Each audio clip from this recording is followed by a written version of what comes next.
Welcome. My name is Lew White, and as I said in my last few videos, I'm a heretic because I don't follow the normal teaching authorities research. They're teaching you, they're programming you with their traditions, but we're going to look at the source material here today, just a quick video, and I want to recommend this book. It's called The Lie. Amazon.com. Just look that up. It's by me, Lew White.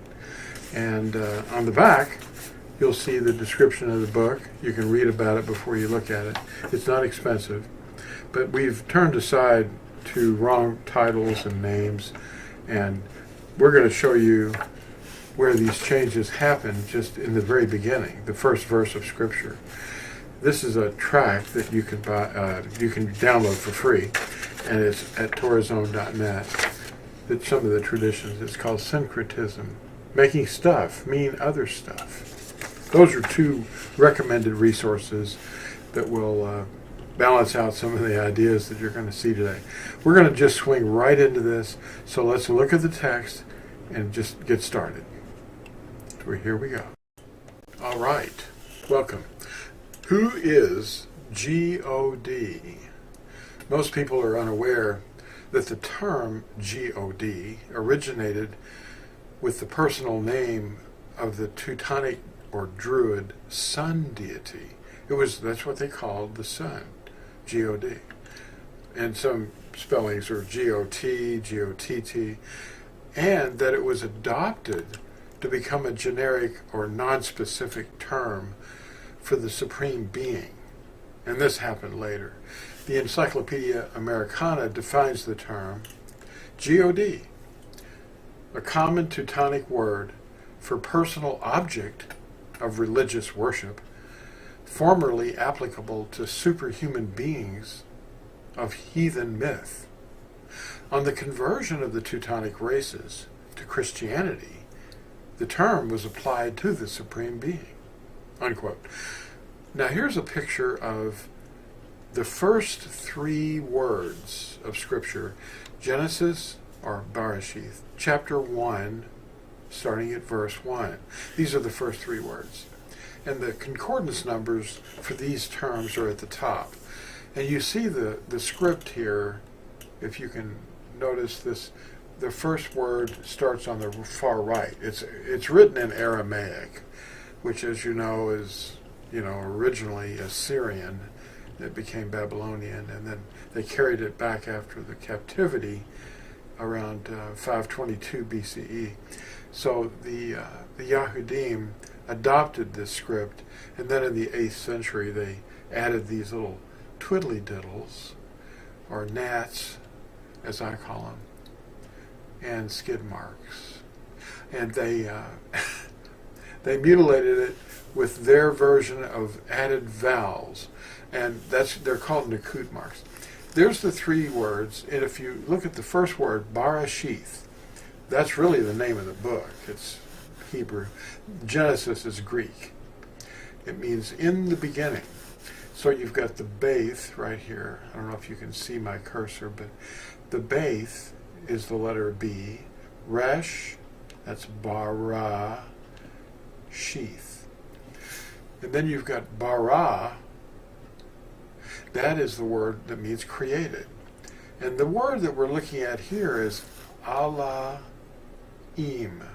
Allah plus I-M, or Yod Mem, is Allahim. And the first verse is in the Aramaic script, and it's read from right to left. That's the way Hebrew is read. The root that you see in the third word over here is Allah. And that's H426. If you look at the noun, the root, Allah.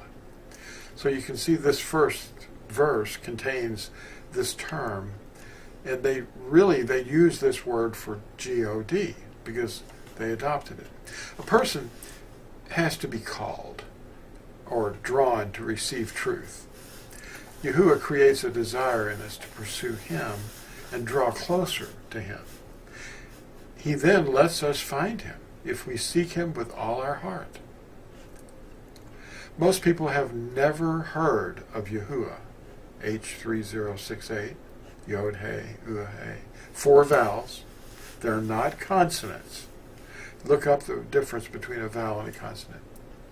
But until they've experienced him, they don't care, because they believe they know what they've heard from their pastors, imams, gurus, rabbis, or whatever. These sources are controlled by the restrainer. Let's assume you've never tasted banana pudding. Banana pudding can start showing up all around you in diverse ways in real life. But until the desire for it grows to the point that you actually eat it, you don't know what it tastes like.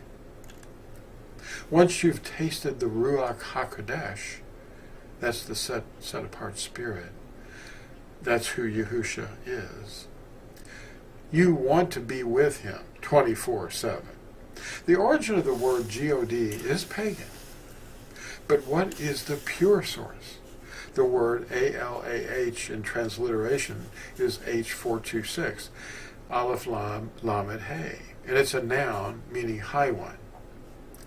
But it's not a personal name. If it's used as a verb, the same word means swear or curse. But that's a verb. You have to look at the context. Arabians were present among many other groups who were worshiping Yahuwah for the observance of Shabuoth, according to Acts 2:11. That's what they call Pentecost. That's Greek for the 50th day, or count 50.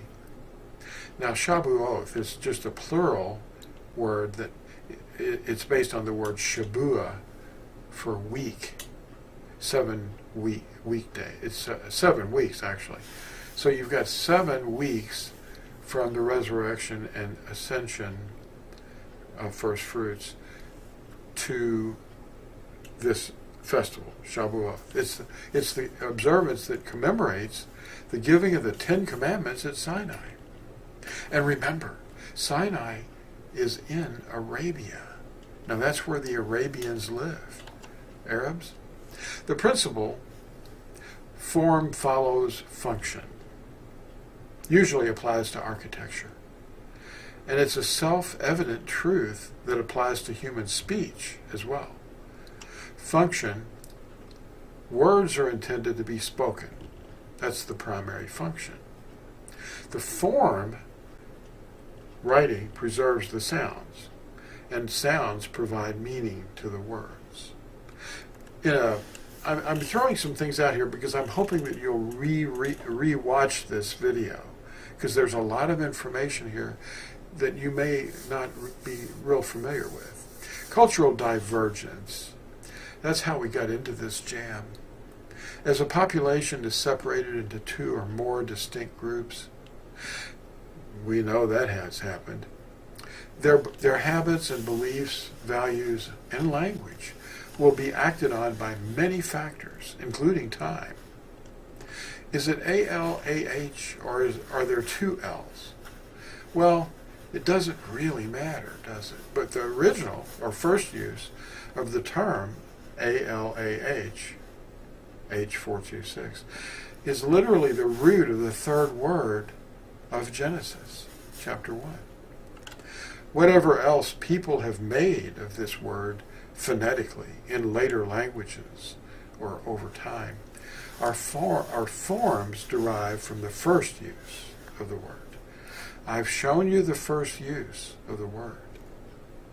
If you accept that, where else would it come from if it wasn't in the first verse of the scripture of truth?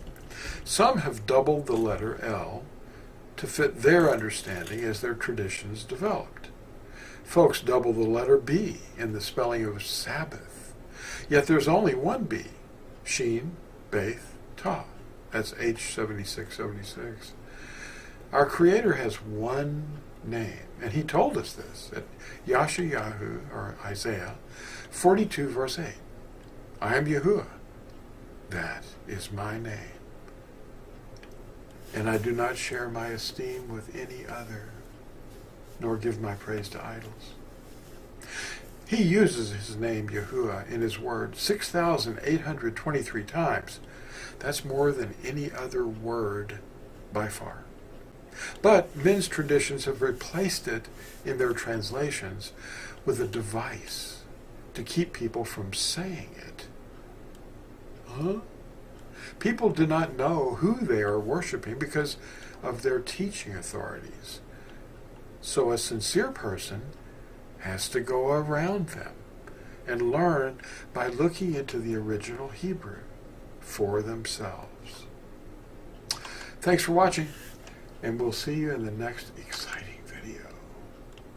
Bye.